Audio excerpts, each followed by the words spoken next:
पहले गुजरात के मुख्यमंत्री और बाद में देश के प्रधानमंत्री नाते उनका जो कार्यकाल है उसको समेटते हुए कुछ लोगों ने कुछ तथ्य उकेरने का प्रयास किया है। उसको एक पुस्तक के अंदर संकलित किया गया है, मोदी एट 20, और आज छत्तीसगढ़ की जनता के सामने इसका परिचय रखा गया है। वैसे तो पुस्तक का विमोचन हो चुका है, परंतु आज छत्तीसगढ़ में पहली बार इस पुस्तक पर संवाद के माध्यम से छत्तीसगढ़ की जनता को इसका परिचय देने का कार्यक्रम।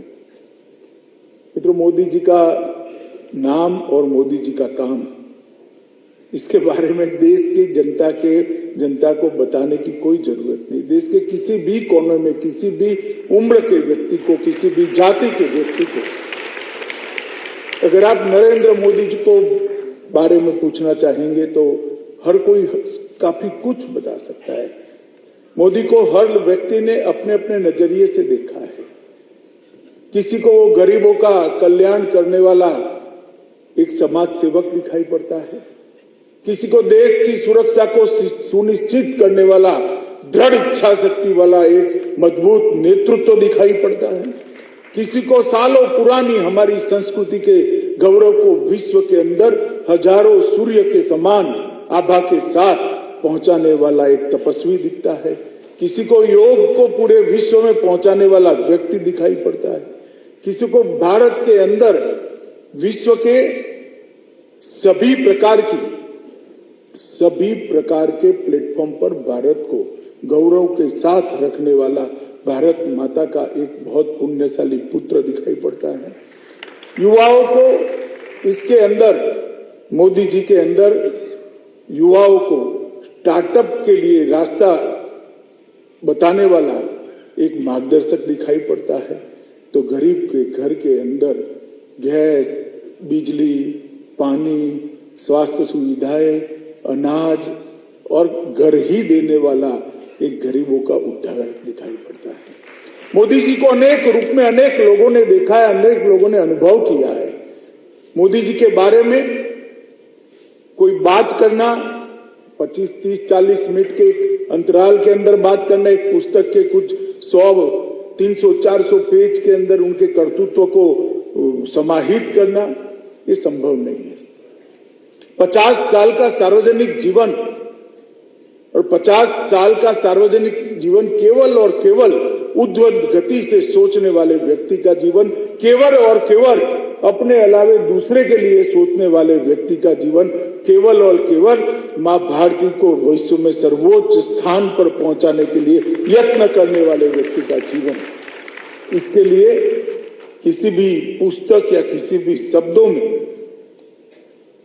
इसको बांध पाना बड़ा दिक्कत बात है, और मेरी तो बहुत मर्यादा है, ना मैं साहित्यकार हूं, ना अच्छा लिख पाता हूं। जैसे एक आर्टिकल मैंने भी इस पुस्तक के अंदर लिखा है, भारतीय जनता पार्टी की कार्यकर्ता की नजर से नरेंद्र मोदी, मैंने एक आर्टिकल लिखा है। परंतु मित्रों, अनेक विध उपलब्धियों को इस पुस्तक के अंदर समेटना, इसके अंदर जो लेख लिखे हैं उन लोगों के लिए भी बहुत दिक्कत है।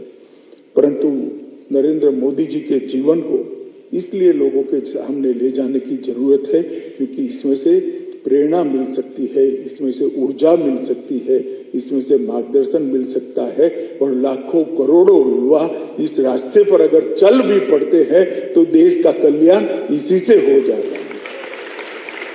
कितने लोग नरेंद्र मोदी बन पाएंगे, कितने लोग नरेंद्र मोदी जैसा बन पाएंगे, ये बात का सवाल है, मगर उस रास्ते पर चलने का यत्न भी करते हैं, प्रयास भी करते हैं, तो वो प्रयास मात्र से देश का बहुत बड़ा उद्धार हो जाएगा। मुझे कई लोगों ने कहा कि नरेंद्र भाई का प्रधानमंत्री बनने के बाद देश के अंदर बहुत बड़ा परिवर्तन दिखाई पड़ता है, आपको इसका कारण क्या है?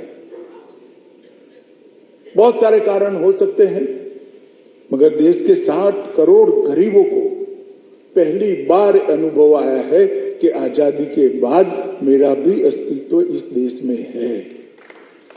60 करोड़ लोग ऐसे थे जिनके घर में ना बैंक अकाउंट था, ना लाइट थी, किसी के पास घर ही नहीं था, शौचालय नहीं था, गैस नहीं था, स्वास्थ्य की सुविधाएं नहीं थी, खाने पीने का अनाज नहीं था। ये 60 करोड़ लोगों के लिए बातें होती थी, काम कुछ नहीं होता था। नरेंद्र मोदी आने के बाद पहली बार ये 60 करोड़ लोगों के जीवन के अंदर एक सार्थक परिवर्तन दिखाई पड़ा। इस देश के अंदर करोड़ों शौचालय बने।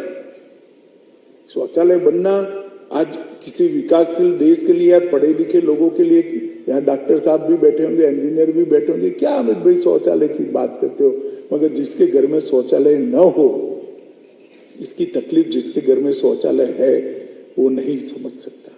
विशेषकर माताओं की, माता और बहनों को सम्मान देने के काम नरेंद्र मोदी ने। कई करोड़ लोग ऐसे थे जिनके पास घर ही नहीं थे। कई करोड़ लोग ऐसे थे जिनके घर में आजादी के 75 साल के बाद भी बिजली कभी पहुंची ही नहीं थी। कई करोड़ लोग ऐसे थे जो घर में चूल्हे पर कंडे और टहनियां जलाकर धुएं से भरे हुए घर के अंदर अपना खाना पकाते थे। कई करोड़ लोग ऐसे थे जिनके पास इलाज का कोई रास्ता नहीं थे। सारी सुविधाएं एक 8 साल के अंतराल में एक नरेंद्र मोदी नाम के व्यक्ति ने कर दी। इसका कारण क्या है? पहले भी कई लोग आए, गरीबी हटाओ के नारे भी लगे, कई बार चुनाव भी जीते, गरीबों के घर पर जाकर खाना भी खाया, मगर गरीबी नहीं गई। उसका जीवन स्तर उठाने का काम केवल और केवल नरेंद्र भाई ने किया है। और इसका मूल कारण है वो एक गरीब के घर में, चाय बेचने वाले के घर में जन्म लेकर इतनी बड़ी ऊंची जगह पे पहुंचे हैं। उन्होंने गरीबी को देखा, उन्होंने गरीबी को अनुभव किया। और जब व्यक्ति गरीबी को देखता है, अनुभव करता है, उसकी कठिनाइयों का सामना करता है, तो दूसरे की सोचने वाले जो व्यक्ति होते हैं नरेंद्र मोदी जैसे, उनके मन में एक टीस होती है कि जो दुख मैंने झेला है, मेरे भारत का कोई बच्चा वो दुख न झेले। सब बच्चों के लिए अच्छी सुविधाएं होनी चाहिए और इसी में से ये सारी योजनाएं निकली है। मित्रों, आज दुनिया के सारे देश, बड़े बड़े पंडित जो डेवलपमेंट की चिंता करते हैं, चर्चा करते हैं, वो चकाचौंध हो जाते हैं जब हमारे आंकड़े को जमीन पर उतरता हुआ देखते हैं। ऐसा कैसे हो सकता है? मगर ये संभव हुआ। मित्रों, नरेंद्र मोदी एक ऐसा व्यक्ति है जो बुराई में से भी अच्छाई को निकाल देता है। नरेंद्र मोदी को आप कभी भी देखोगे तो एक आदर्शवादी नेता को प्राप्त करोगे। मोदी जी में कार्यकर्ताओं के अच्छे गुण को पहचानने की गजबनाक शक्ति है। कार्यकर्ताओं को उपयोग क्या करना, इसकी गजबनाक शक्ति। मैंने मोदी जी जैसा लिसनर नहीं देखा। मैं हमेशा कहता हूं मोदी जी ग्रेट लिसनर है। घंटों घंटों तक लोगों को सुनते हैं, ध्यान मग्न होकर सुनते हैं और उनकी बातों में से काफी कुछ अच्छा निकाल देते हैं। उनकी सोचने की दिशा दिए की लौ की तरह होती है, जो हमेशा ऊर्ध्व गति में जाती है, कभी भी नीचे नहीं आती। जैसे दिया आप प्रगटाओगे तो उसकी लौ हमेशा ऊर्ध्व गति में जाएगी और उजास देगी। मोदी जी की सोच भी हमेशा ऊर्ध्व गति की ओर से होती। राष्ट्र प्रथम उनके जीवन का केवल मंत्र नहीं है, उन्होंने वो मंत्र को कर्तृत्व में उतारने का काम किया है। वो कठोर प्रशासक रहे।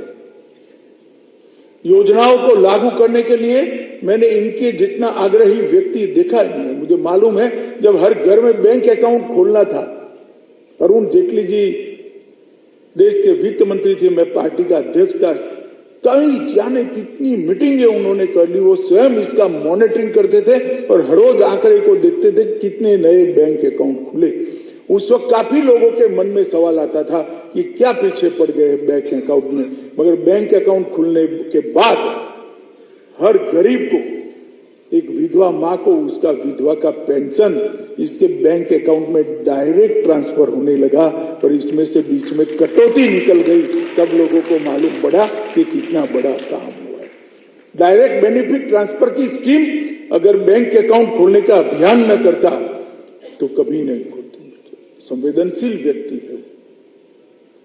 देश के किसी भी व्यक्ति को कुछ भी दुख पड़े तो संवेदना से सोचने वाले व्यक्ति है और इसी में से कोरोना के संकट से देश बाहर आया है। मित्रों, जब कोरोना आया तब मैं गृह मंत्री था। डिजास्टर मैनेजमेंट मेरे डिपार्टमेंट में आते। दुनिया भर के पंडित उनके देश की चिंता नहीं करते थे, हमारी चिंता करते थे भारत में क्या होगा। हेल्थ इंफ्रास्ट्रक्चर भारत का है नहीं, टेक्नोलॉजी को लेकर चिंता करते थे। मगर जब कोरोना समाप्त हुआ, वो बीच में जैसे जैसे कालखंड आगे बढ़ा, भारत की प्रशंसा करने लगे और अपने देश की चिंता करने लगे। इतना बड़ा परिवर्तन है। जिस समय कोरोना आया अभी आगे भी नहीं बढ़ा था, उन्होंने वैज्ञानिकों की टीम बना दी कि भारत में इसका वैक्सीन बनना चाहिए, भारत के अंदर इसका टीका बनना चाहिए और भारत के वैज्ञानिकों की जिम्मेदारी है। और मित्रों, हम सबको इसका गर्व है कि कुछ ही देश टीका बन पाए, इसमें मेरा और आपका महान देश भारत के वैज्ञानिकों ने। कभी आप सोच सकते हैं, अभी भी प्रशासन को इस रायपुर में कर्फ्यू डालना है तो कितनी जीपें घुमानी पड़ेगी, माइक लेकर बोलना पड़ेगा, आज 6 बजे के बाद कर्फ्यू है, बाहर मत निकलना, वरना ये करेंगे, वो करेंगे, फला करेंगे, टीका करेंगे, प्रेस नोट देनी पड़ेगी, कितने जतन करने पड़ेंगे। फिर भी लोग निकलते हैं, दंड भी भरते हैं। मगर मोदी जी ने उस वक्त कहा कि जनता कर्फ्यू है, आज सुबह 7 बजे से शाम को 9 बजे तक कोई बाहर नहीं निकलेगा, पूरे देश भर में कोई नोटिफिकेशन के बगैर कर सकते हैं। मोदी जी ने कहा एक श्रद्धा का दिया जलाओ, घंटी बजाओ। मोदी जी ने कहा जो कोरोना के वॉरियर है उस पर पुष्प डालो, इनका अभिनंदन करो, और पूरा देश ये करने लगा। मित्रों, एक बार इस देश ने ऐसा नजारा दिखा था जब लाल बहादुर शास्त्री देश के प्रधानमंत्री थे, युद्ध चल रहा था पाकिस्तान से और अमेरिका ने कहा कि युद्ध नहीं करोगे तो गेहूं चावल नहीं मिलेगा। शास्त्री जी ने देश को कहा कि भूखे सो जाएंगे मगर हमारे देश की सुरक्षा को हम नहीं छोड़ेंगे। और शनिचर को कई सारे लोगों ने, मैं छोटा था, मैंने गांव में सुना है, कई सारे लोगों ने शनिचर को खाना छोड़ दिया था। उसके बाद एकमात्र प्रधानमंत्री नरेंद्र मोदी ऐसा आया कि जिसके कहने पर पूरे देश ने सभी चीजों को करने का काम किया। वो इसलिए होता है कि इस नेतृत्व पर श्रद्धा, लोगों को लगता है कि नेता हमारे लिए सोच रहा है। और देखिए साहब, 130 करोड़ की आबादी 2 डोज देना था, आज 225 करोड़ से ज्यादा डोज दे दिए, किसी को कोई तकलीफ नहीं पड़ी और कोरोना के बाहर आकर खड़े हुए। अच्छे अच्छे विकसित देशों को भी वैक्सीनेशन देने में आज भी लक्ष्य पूरा नहीं हुआ है। हमारे दोनों डोज हो गए और तीसरा डोज भी मुफ्त देने का काम अभी चल रहा है। और किस तरह से आप गए, लाइन में खड़े रहे, डोज लिया, कॉफी पी और बाहर निकलने से पहले आपके मोबाइल पर मोदी जी की हंसती हुई फोटो के साथ सर्टिफिकेट भी आ गया। सर्टिफिकेट लेने के लिए भी किसी को कहाँ नहीं जाना पड़ा। टेक्निक का इसका इतना अद्भुत उपयोग, एक कोविन ऐप को 170 से ज्यादा देशों ने अपने यहां स्वीकार किया है और हमने हंसते हंसते कोई रॉयल्टी लिए बगैर दुनिया भर को दिया है। वैक्सीन भी दुनिया भर को देने का काम हमारे भारत में। ये बताता है कि कोई देश का प्रधानमंत्री अगर चिंता करता है, चिंतन करता है, संवेदनशीलता के साथ काम करता है तो किस प्रकार के परिणाम, किस प्रकार के नतीजे आते हैं। उसका मोदी जी का एक बहुत बड़ा योगदान है तो राजनीति में। मुझे ठीक याद है, मैं बचपन से राजनीतिक विश्लेषक रहा, बचपन से मुझे इसकी ट्रेनिंग भी दी गई। एक कालखंड आया था देश में 2010 से 2014 का, पूरा देश निराश हो गया। यूपीए की सरकार थी, कांग्रेस की सरकार थी, मनमोहन सिंह की सरकार थी, चलाती सोनिया गांधी जी थी और उस वक्त 12 लाख करोड़ के घपले, घोटाले, भ्रष्टाचार हुए, न जाने कितनी निर्भयाओं पर बलात्कार हुआ, देश की सीमाओं की कोई सुरक्षा का ठोर ठिकाना नहीं था, दुनिया में देश का सम्मान नहीं था, अर्थतंत्र के सारे सूचकांक औंधे मुंह गिर गए थे, देश का भविष्य क्या है धुंधला सा हो गया था। और देश के लोग सोचने लगे थे कि हमारी मल्टी पार्टी डेमोक्रेटिक सिस्टम, हमारी बहुपक्षीय संसदीय लोकतांत्रिक व्यवस्था विफल हो गई है क्या? ये पद्धति से देश आगे बढ़ पाएगा क्या? ये पद्धति से देश अपनी दुनिया में जगह बना पाएगा क्या, ऐसा क्वेश्चन मार्क हुआ था। और उसी वक्त भारतीय जनता पार्टी ने 2014 में नरेंद्र मोदी जी को अपना प्रधानमंत्री पद का प्रत्याशी घोषित किया और जो आंदोलन कर रहे थे युवा, वो समर्थन में खड़े हो गए और 30 साल के बाद पहली पूर्ण बहुमत की सरकार बनी, पहली गैर कांग्रेसी 2/3 बहुमत वाली सरकार बनी, जिसके नेता नरेंद्र मोदी बने। और मित्रों,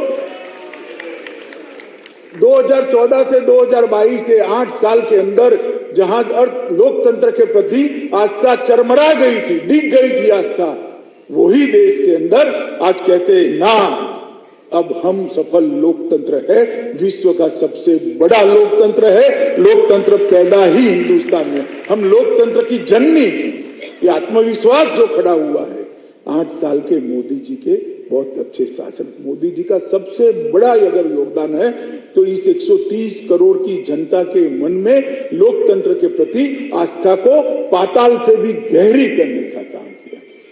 जब मोदी जी देश के प्रधानमंत्री बने उसके पहले 3 नासूर थे, परिवारवाद, भ्रष्टाचार और तुष्टीकरण। ज्यादा से ज्यादा पार्टी आप उठाकर देख लीजिए, भारतीय जनता पार्टी के अलावा सभी पार्टियों को उठाकर देखिए, बाप के बाद बेटा, बेटा कैसा है देखना ही नहीं, बेटा ठीक नहीं तो उसका दूसरा भाई, अगर नहीं है तो दामाद भी लाइन लगाकर बैठे हैं, और अगर कोई नहीं है तो खाली रहेगा मगर और कोई आएगा नहीं।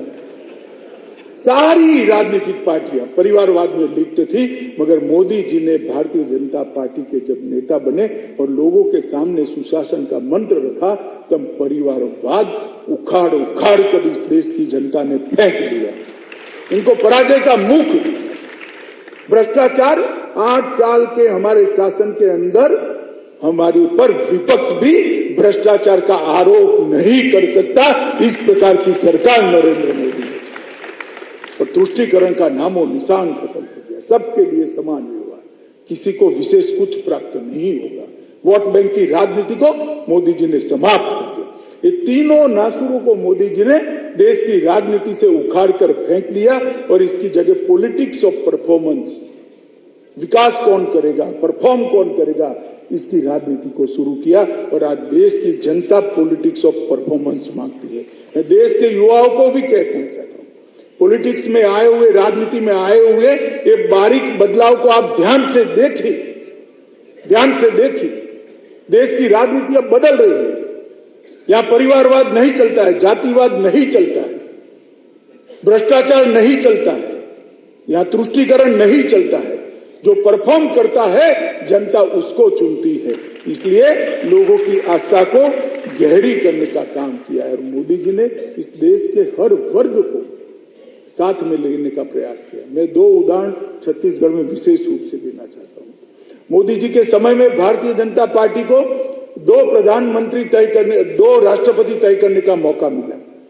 पहले रामनाथ कोविंद जी, देश के गरीब से गरीब घर के अंदर जन्मा हुआ दलित का बेटा इस देश का राष्ट्रपति बना और पूरे देश को लगा अगर क्षमता है तो कोई भी कुछ भी बन सकता है। उसके बाद दूसरी बार मौका मिला, भाई रहने दो कुछ नहीं होगा, रहने दो कुछ नहीं होगा, आप भी रहने दिए भैया। दूसरी बार मौका मिला और दूसरी बार के मौके में उन्होंने आदिवासियों में भी, जनजातियों में भी सबसे पिछड़ी जनजाति और गरीब घर की बेटी द्रौपदी मुर्मू को, महामहिम द्रौपदी मुर्मू, देश को आज पहली बार आदिवासी महिला राष्ट्रपति के रूप में मिली है। और इतना सीधा साधा सरल व्यक्तित्व, राजनीति में कहीं इसका कोई स्थान न हो अगर कांग्रेस की संस्कृति हो, मगर भारतीय जनता पार्टी और नरेंद्र मोदी का नेतृत्व है। मित्रों, ये द्रौपदी मुर्मू को, महामहिम द्रौपदी मुर्मू बनाना एक बहुत बड़ा देश का परिवर्तन का साथ है। और छत्तीसगढ़ के सारे आदिवासी भाई बहन इस पर गौरव करते हैं, देश भर के आदिवासी भाई बहन गौरव करते हैं। 75 साल तक आदिवासी देश का राष्ट्रपति नहीं बन पाया। नरेंद्र मोदी जी ने देश को एक पहला आदिवासी राष्ट्रपति, महिला आदिवासी राष्ट्रपति देने का काम। और दूसरा काम, मोदी जी ने सबसे बड़ा काम किया, मैं उनके मंत्रिपरिषद में था गुजरात में, उन्होंने वहां पर वन बंधु कल्याण योजना शुरू की थी। मित्रों, वन बंधु कल्याण योजना जनजातीय कल्याण के लिए एक बहुत महत्वपूर्ण योजना है। इसका आप अगर डिटेल अभ्यास करेंगे तो आपको मालूम पड़ेगा। कई योजनाएं बनी, किसी ने रोड बना दिए, किसी ने लाइट लगा दी, किसी ने बस स्टेशन बना दिए, किसी ने स्कूल बना दिया, मगर सर्वांगीण विकास जनजातीय क्षेत्र का वो नहीं हुआ। वन बंधु योजना के 4 कंपोनेंट थे, 4 स्तंभ है, और उसमें एक व्यक्ति का विकास, मतलब आदिवासी भाई बहन का सीधा विकास, उसी का विकास, दूसरा गांव का विकास, तीसरा उस क्षेत्र का विकास, और चौथा सुविधाओं का विकास। ये चारों को मिलाकर वन बंधु कल्याण योजना बनाई, और पहली बार देश ने जनजातियों को जो वादा किया था देश के संविधान के आबादी के अनुपात में बजट के अंदर आपके विकास के लिए राशि का प्रबंधन किया जाएगा, अगर आजादी के बाद देश में किसी एक राज्य ने करा तो सबसे पहले मोदी जी के नेतृत्व में गुजरात के अंदर इसकी शुरुआत हुई। और एक बहुत बड़ा गरीबों का कल्याण करने का उन्होंने वहां से शुरुआत करी। मित्रों, उनके दृष्टिकोण को ध्यान से समझने जैसा है। उनके व्यक्तित्व को समझ के अगर नेता की व्याख्या करने के लिए मुझे कोई कहे कि नेता कैसा होता है, तो मोदी जी के व्यक्तित्व का विश्लेषण कर मैं कहने का प्रयास करता हूं। नेता वही है जो पहले आम इंसान है, बाद में नेता है। मोदी जी पहले आम व्यक्ति है, वो अपने आप को प्रधानमंत्री नहीं कहते, प्रधान सेवक कहते हैं। नेता वही है जो ईमानदार हो। मोदी जी के सादगी को आपने शायद ही देख पाए होंगे, क्योंकि आप उनको मंच पर देखते हैं। जो लोग उनके घर पर किसी भोजन के समय सूचना दिए वगैरह गए होंगे और भोजन करा होगा, तो खिचड़ी और छाछ के अलावा आपको कुछ नहीं मिलेगा। एक आध आलू की सब्जी मिल जाए तो अच्छा दिन है। जो सादगी से जीता है, जो पारदर्शिता से जीता है, वही नेता है। जिसमें बड़े फैसले लेने की क्षमता हो, वो ही नेता होता है। सालों से पाकिस्तान हमारे यहां घुसपैठ करता था, हमारे सेना के जवानों के सर काट कर ले जाते थे, पैर से अपमानित करते थे। दिल्ली के आकाओं के माथे पर जू नहीं रही। नरेंद्र मोदी जी आए, उरी और पुलवामा में हमला किया, एक बार एयर स्ट्राइक किया, एक बार सर्जिकल स्ट्राइक किया, घर में घुसकर जवाब, और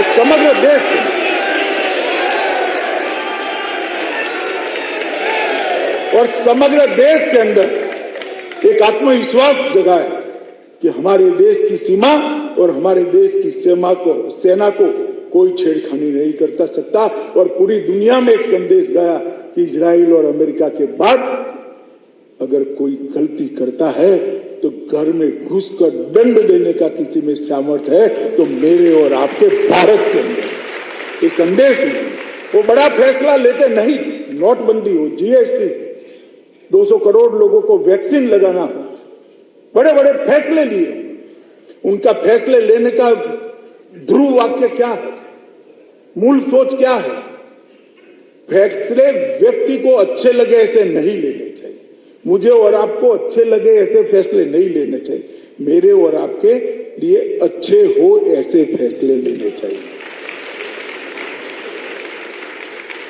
इसलिए मोदी जी जब कोई भी बड़ा निर्णय करते हैं, राहुल बाबा तुरंत ट्विटर लेकर मैदान में आ जाते हैं, 7, 8, 10 ट्वीट ठोक देते हैं। ठीक है, ठोक दिए। 15 दिन के बाद जब जनता फैसलों का स्वागत करती है तो मुंह देखने जैसा हो जाता है। मोदी जी कभी भी लोगों को अच्छे लगे ऐसे फैसले नहीं देते, वोट बैंक के लिए साहसी फैसले लेते हैं। शुरुआत में नाराज भी होंगे, परंतु वो फैसले लोगों के लिए अच्छे फैसले होते हैं, देश के लिए अच्छे फैसले होते हैं। जैसे हमें मलेरिया होते है तो क्विनाइन की गोली डॉक्टर देता है तो कटु तो लगती ही है। अरे डॉक्टर क्या खिला दिया तूने, खाना भी अच्छा नहीं लगता। मगर मलेरिया चला जाता है। ये मलेरिया निकालने का काम नरेंद्र मोदी के साहसी फैसले में। नेता ऐसा हो जिसके प्रति जनता में सम्मान हो। मैंने जैसा कहा, कोरोना के वक्त हम क्यों लड़ाई जीते तो दुनिया के कई देश क्यों अच्छे से नहीं लड़ पाए, क्योंकि वहां सरकारें लड़ी थी, सिर्फ सरकारें लड़ी। यहां पर भारत सरकार, राज्य सरकार और 130 करोड़ लोग एक साथ आकर कोरोना के खिलाफ लड़े, इसलिए हमने लड़ाई जीती। और वो साथ लाने का काम नरेंद्र मोदी के प्रति विश्वास ने किया है। मित्रों, नेता ऐसा हो जिसका विश्व में सम्मान हो। आज ही तीसरी बार सर्वेक्षण आया है, हर 1.5 महीने में होता है, ये तीसरा सर्वेक्षण है। मोदी जी दुनिया में सर्वाधिक लोकप्रिय नेता है। नेता ऐसा हो जिसके लिए देश सर्वोपरि हो, देश के अलावा कुछ न हो।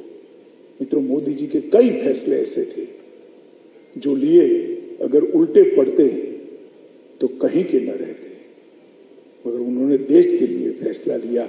चाहे सर्जिकल स्ट्राइक हो, चाहे एयर स्ट्राइक हो, चाहे नोटबंदी हो, चाहे जीएसटी हो, चाहे धारा 370 को उठाकर फेंक देना हो। और फैसला राष्ट्र प्रथम के गुणों के आधार, राष्ट्र प्रथम के सिद्धांत के आधार पर लिया गया। मेरा जो होगा वो होगा, जनता नहीं स्वीकार करेगी तो देखा जाएगा, ज्यादा से ज्यादा क्या होगा, प्रधानमंत्री बदल जाएगा। अगर सफल हुए तो देश आगे बढ़ जाएगा। ईश्वर की भी कृपा साहसी लोगों के साथ रहती है, देश ही आगे बढ़ा। मित्रों, मैंने मोदी जी को कर्मठता से काम करते हुए देखा है। आज देश के प्रधानमंत्री है, चुनाव में 2 रैली कम कर देंगे तो क्या होगा, कौन पूछने वाला है, और क्या होगा, कुछ नहीं होगा। मतलब वो हमेशा कहते हैं कि चुनाव जब होता है तब सर्वाधिक परिश्रम करने वाला कार्यकर्ता देश भर में मैं होना चाहिए, ये मेरी अपना फुटपट्टी है।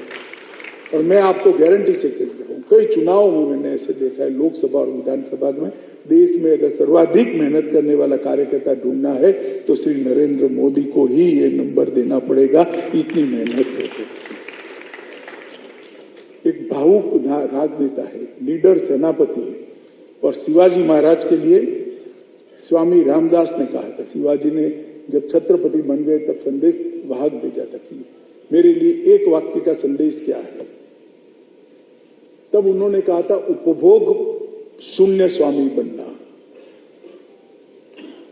तब पूछा गया कि उपभोग शून्य स्वामी क्या है, तो उन्होंने कहा तेरे पास अब राजकोष है, राज की सेना है, बड़े बड़े महल है, राज का पूरा खजाना है, इसका मालिक तू हो गया क्योंकि अब तू राजा है, परंतु उसका उपयोग, उपभोग, उसका उपयोग अपने लिए शून्य करना, कभी न करना। तो उपभोग शून्य स्वामी अगर कोई है तो इस समय का लोकतांत्रिक तरीके से नरेंद्र मोदी। तो वो अपने आप को स्वामी भी नहीं कहते, इसीलिए प्रधान सेवक करते हैं। और आज भी वो 18 घंटे काम करने वाले व्यक्ति है। 12 बजे के बाद अगर किसी का फोन आ सकता है तो मैं हमेशा समझ कर रखता हूं कि मोदी जी का है और किसी का नहीं। 18 घंटे काम करने वाला व्यक्ति है और अपने साथियों से भी वो कराते हैं। देश की सुरक्षा के मामले में जीरो टॉलरेंस को उन्होंने अपनाया है। मैं छत्तीसगढ़ में हूं मित्रों, मैं जरूर कहना चाहूंगा, मोदी जी के 8 साल के अंदर वामपंथी उग्रवाद की कसकर धज्जियां उड़ाने का काम नरेंद्र मोदी सरकार ने किया। मैं कुछ आंकड़े देना चाहता हूं। 2009 में इस देश में सर्वाधिक लोग मारे गए, 2258 लोग वामपंथी उग्रवाद के कारण मारे गए। वहां से घटता 2021 में 2258 से घटकर 509 तक ये आंकड़ा आने का काम इन नरेंद्र मोदी सरकार ने किया। जान गंवाने वाले लोगों की संख्या, जिला रिपोर्ट, सब में कमी ही कमी है। हिंसा की घटनाओं में 50% की कमी, मौतों में 66% की कमी, सुरक्षा बल के मृत्यु में 71% की कमी और वामपंथी उग्रवादियों द्वारा समर्पण में 140% की वृद्धि हुई है। ये कुछ जिलों में अब सिमट कर रह गया है। छत्तीसगढ़ में सरकार बदल लो, यहां से भी चुटकी में चला जाएगा।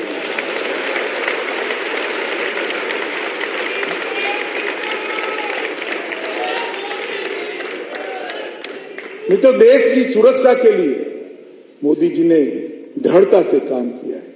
कई सारे ऐसे काम किए हैं कि हर गांव में बैंक पहुंचाने का अभियान होता है।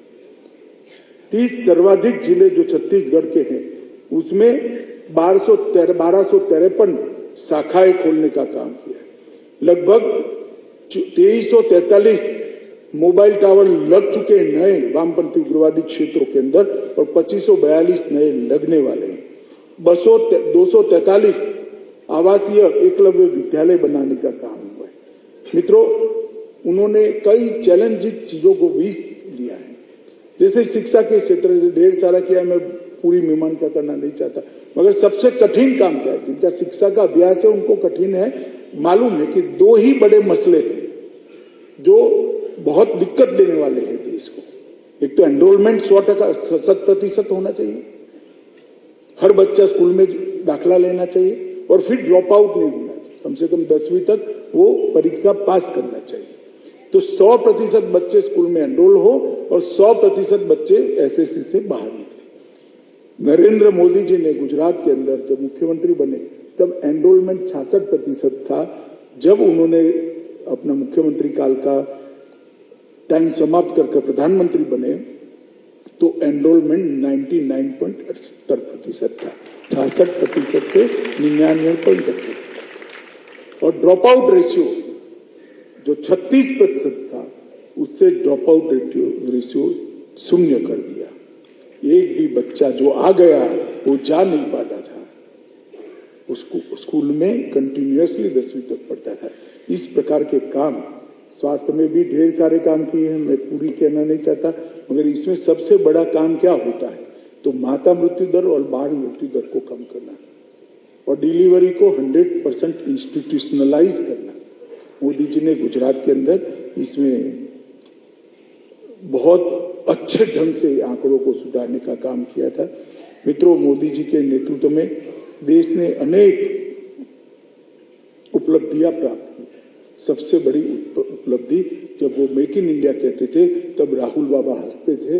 आज उनको मालूम पड़ रहा है, देश को मालूम पड़ा है कि भारत दुनिया का उत्पादन का बहुत बड़ा हब बन रहा है, स्टार्टअप का हब बन रहा है, यूनिकॉर्न स्टार्टअप का हब। मित्रों, ये सोचने की पंगुता जिनके अंदर है उनको ही मखौल उड़ाने का साहस होता है। जो लक्ष्य तय कर मेहनत कर आयोजन कर विश्लेषण कर पुनः आयोजन कर लक्ष्य की ओर द्रुत गति से बढ़ते हैं उनको सफलता ही मिलती है। और मोदी जी ने 8 साल के अंदर समग्र विश्व के अंदर भारत को उत्पादन का हब बनाने में बहुत बड़ी सफलता प्राप्त करी है। सबसे ज्यादा निर्यात अगर 75 साल में कोई एक वर्ष में हुआ है तो 21-22 के वित्तीय वर्ष में हुआ है। मित्रों, भारत निर्यातक देश बन रहा है, भारत कृषि में आत्मनिर्भर बन रहा है। और उन्होंने आजादी के अमृत महोत्सव के वर्ष में हमारे सामने लक्ष्य रखा है कि आत्मनिर्भर भारत की नींव डालना। और जब देश की आजादी की शताब्दी मना रहे हो तब आत्मनिर्भर भारत बना। कई सारे फैसले किए, धारा 370 और 35A को खत्म कर दिया, ट्रिपल तलाक को खत्म कर दिया, सिख दंगों की SIT बनाई गई, आसाम एकॉर्ड की आत्मा को पुनर्जीवित किया, NPA को जो 52 लाख करोड़ का था उसको खत्म करने की ओर गए, 1 रैंक 1 पेंशन की योजना जवानों के लिए लागू कर दी। और सबसे बड़ा काम मित्रों, हम सब लोग, देश के करोड़ों लोग, दुनिया के करोड़ों लोग मानते थे कि जहां प्रभु श्री राम का जन्म हुआ वहीं मंदिर जरूर बनना। और कोई विवाद के बगैर रक्त की एक बूंद भूमि पर बहाए बगैर आज वही जगह पर जहां प्रभु श्री राम का जन्म हुआ था, गगनचुंबी श्री राम का मंदिर बन रहा है। मित्रों, ये पूरे देश के लिए संतोष। शायद ही 8 साल के अंदर इतने बड़े बड़े फैसले, इतने बड़े बड़े काम किए होंगे। मित्रों, अर्थतंत्र के आंकड़े भी मैं लेना नहीं चाहता, बहुत सारा सुधार इसके अंदर हुआ है। गरीब कल्याण के अंदर भी बहुत सारा सुधार हुआ है। अनुसंधान को मोदी जी ने आगे बढ़ा है। रिसर्च एंड डेवलपमेंट जो देश नहीं करते हैं वो कभी विश्व में अपना स्थान मजबूत नहीं कर सकती। नीड को समझकर हमारे युवाओं को रिसर्च एंड डेवलपमेंट की दिशा में आगे बढ़ा है। नई राष्ट्रीय शिक्षा नीति लेकर आए हैं जिसमें भारत को दुनिया का विद्या का ध्यान बनाने की सभी चीजें मौजूद है। भारतीय भाषाओं को महत्व देना शुरू किया। इंजीनियरिंग और मेडिकल के अभ्यासक्रम अब हिंदी भाषा में भी तैयार हो रहे हैं, गुजराती में भी हो रहे हैं, मराठी में भी हो रहे हैं। और मित्रों, ये हमारे देश के लिए बहुत बड़ी उपलब्धि है, हमारी भाषाओं को बचाना। मैं आपको बताता हूं, किसी भी विश्व के मंच में मोदी जी में अंग्रेजी बोलते हुए किसी ने सुना है क्या? जब इस देश का प्रधानमंत्री फर्राटे से देश की राजभाषा हिंदी में बात करता है, छाती गच गच फूल जाती है। एक सम्मान के साथ अपनी भाषा के गौरव को आत्मसात करते हुए देश की बात वो विश्व के मंच पर लगते हैं, तब लगता है कि जिसके लिए शहीदों ने शहादत दी होगी वो हमारी कल्पना का भारत, नया भारत अब बनने वाला है, बनने की शुरुआत हो गई है। और ये मोदी जी के 20 साल देश का इतिहास जब भी लिखा जाएगा, 2002 से 2022 के 20 साल जब भी इतिहास लिखा जाएगा, मित्रों, इस सुवर्णमयी अक्षरों से लिखा जाएगा, क्योंकि इसने भारत को परिवर्तित करने की नींव डाली है। आज मैं यहाँ पर सभी पुस्तक के प्रकाशकों का और समिति जो बनी है इसके लिए आयोजकों का भी बहुत बहुत धन्यवाद करता हूं। और आप सबको फिर से एक बार आज के त्योहार का शुभकामनाएं देकर मेरी बात को समाप्त करता हूं। वंदे मातरम, भारत माता की जय।